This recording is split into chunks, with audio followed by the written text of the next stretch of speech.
Okay, so kom ons kyk of ek deur hierdie podcast kan kom sonder om my longe uit te hoes. Okay, so ja, dit was 28 November laas wat ek iets gepost het of 'n poging aangewend het om 'n podcast te maak. Hoekom? Ek weet nie, want tussen Desember, toe was vakansie, toe kry ek COVID, of althans Herman sê ek het COVID gehad, maar ek dink hy was dalk reg, want ja, ek hoes nog steeds. Ek was regtig so siekie, dit was net, dit het my gevoel soos griep en sinus en so aan. Ek was so vir 2 dae man down en toe is ek oor dit. Behalwe ek kry nou en dan 'n gehoes aanval, dan dink Herman seker ek is op pad uit. Maar jy gaan nie so maklik vir my ontslae raak nie. Dis nog 'n tydjie voor ek moet lang boompies toe gaan, dink ek, hoop ek. Sal maar sien. Maar ja, so wat het sedertdien gebeur? Ek weet nie. So ons werk net. Ons werk en ons het naweek en dan werk ons nog steeds. Dis die ding van side hustle, nee, as jy het 'n 9 to 5 en ek het nog vir my nuwe stoel gekry en hierdie kraak nog bietjie. So jy doen 9 to 5 en dan kom sit jy maar verder agter die rekenaar en of jy leer of jy werk aan jou side hustle. Mens moet, nee.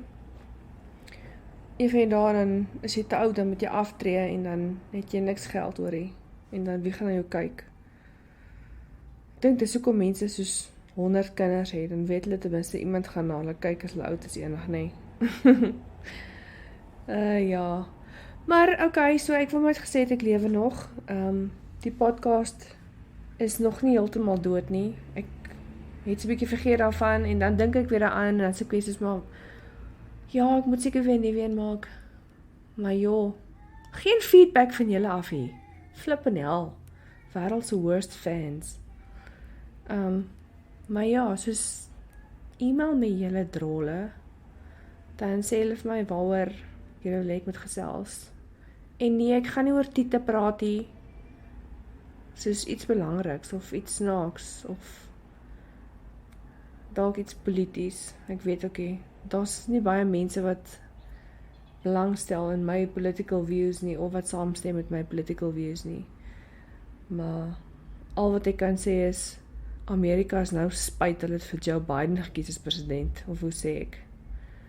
Hulle musikaal vir Trump. $7 vir 5 liter petrol. $7. Ek dink Herman het vanoggend of gisteraand vir my gesê, Amerika betaal nou meer vir hulle petrol as ons. En dit het nog nooit gebeur nie. Nog nooit voordat ek kan onthou, was Amerika se petrol goedkoper as ons, of duurder as ons nie. Dit is nog altyd goedkoper. Maar ja, dis wat gebeur as jy socialist assholes meer het van jou land, nee.